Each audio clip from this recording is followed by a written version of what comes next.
33 years old, just turned 33 in March, and out here living the good life, I guess you want to call it, in Kensington.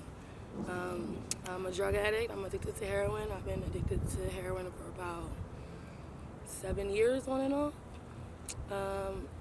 I'm not from Philadelphia. I'm born and raised in the county, and I basically migrated out here, with Nick, who's my boyfriend.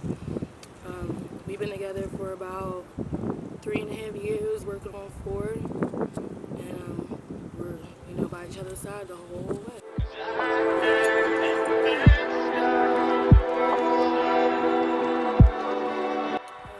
Let's see. So basically, we met each other in the county.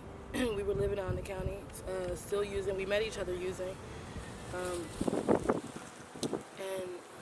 slowly but surely we became, a little bit homeless out there in the county, and it's harder to survive out there. They don't have as many,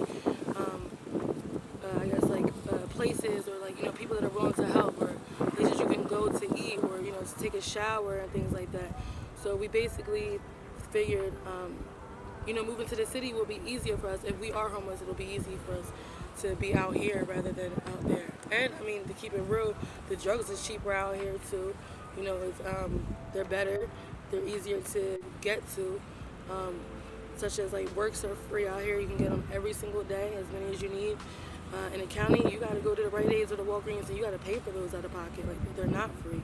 So basically, Philadelphia helps us out a little bit more. It gives us an easier outlet to survive being homeless than it did where we were living before.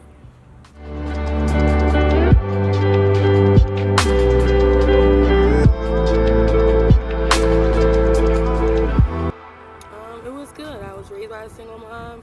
I'm the oldest of 5. I have 3 brothers and sisters, 2 brothers and a sister on my dad's side, and I have a sister on my mom's side.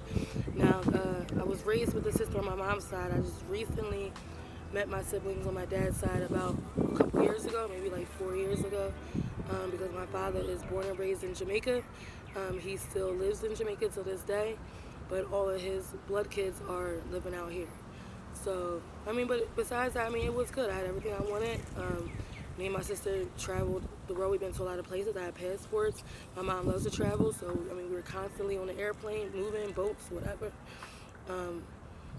School was good. I came from an interracial neighborhood, so I wasn't subjected just to one way and one type of race or nothing like that. So I'm very open to everything and everybody. As you can see, I'm in a biracial relationship. And I love him just as much as I would probably love someone who wasn't white. But he wouldn't say he's white. He's Serbian, so I don't know what he thinks he is. Sometimes I think he thinks he's a little darker than me, but he ain't. But so everything was good. Everything was good. I do have addiction that runs in my family, but it's not so much drugs. It's alcoholism. So it's kind of funny how I went kind of this way instead of that way. But I guess it's all the same in the end.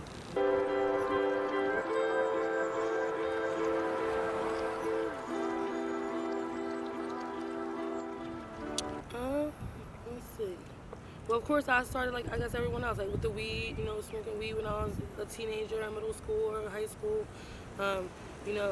Being 21, drinking, going to the bars and stuff like that.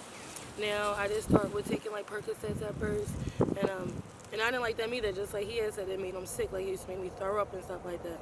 And so I left it alone for a while because I didn't really start using until I was about 25-ish, maybe 26-ish, because I'm 33. By the way, I do have a 13-year-old son as well, so I didn't start using drugs until he was about 3 or 4, somewhere along there. But yeah, no, I didn't really like them. I just wanted to stick to the basics, the weed and things like that. Now, it was a relationship that actually drew me to the heroin and the Percocets a little bit heavier. We started taking the pills more and more and more. And I basically did it because, I thought I was in love with this man, and, I wanted to do what he wanted to do. I wanted to feel how he wanted to feel. So anything, he was doing, I wanted to do. So I basically followed behind him. And slowly but surely, it went from the perks being too much money, we couldn't afford it, to moving on to the dope. It's cheaper and it's stronger. Now we started, sniffing the dope, which was I guess, all right, we figured it was better than shooting it. So, but then slowly but surely I would notice him, getting high without me, or being behind like closed doors in the bathroom. Like now it would be an open door, but now it's a locked door. And I'm wondering like, well, what's going on? Like, why are you locking doors all of a sudden, and why are you over there all of a sudden? So I found out that he started shooting dope. He was shooting it now, and me once again wanted to feel how he felt. I started shooting dope, started following right behind him. So yeah, that's what got me, along the edge of, along the lines of basically shooting heroin how I am today. And we're not even together. We broke up years ago, and I'm still left with this whole addiction, and I blamed it on him for a long time. Like, oh, you did this to me, you introduced this to me, and you just leave me with this whole addiction.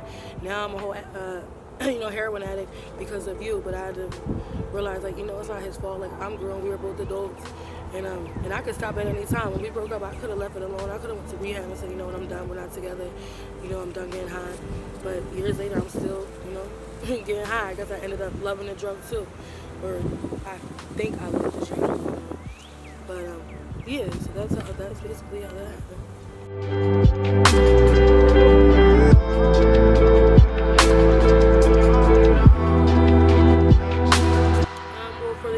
I would just have to say, have your own mind. Like, I know, like, men can be very persuasive, and you think, oh, you're in love, you're in love, you're in love, and this man's not gonna love me if I don't do this, or he's not gonna be with me if I don't do this, because if what I won't do, the next girl is gonna do, But if that is the case, then let the next girl have that life. Let the next girl, do them drugs or do whatever it is that you don't want to do. Like, don't ever, bring yourself to do something that you're not comfortable with doing. Because I didn't want to do it, but I felt the same way. Oh, he's not going to stay with me, or he's not going to love me, and he not even with me. We not even together, and so yeah, it's not worth it. It's not worth it. There's another guy out there that will take you exactly how you are, without you having to do nothing that you don't want to do or don't feel as though you're comfortable at doing.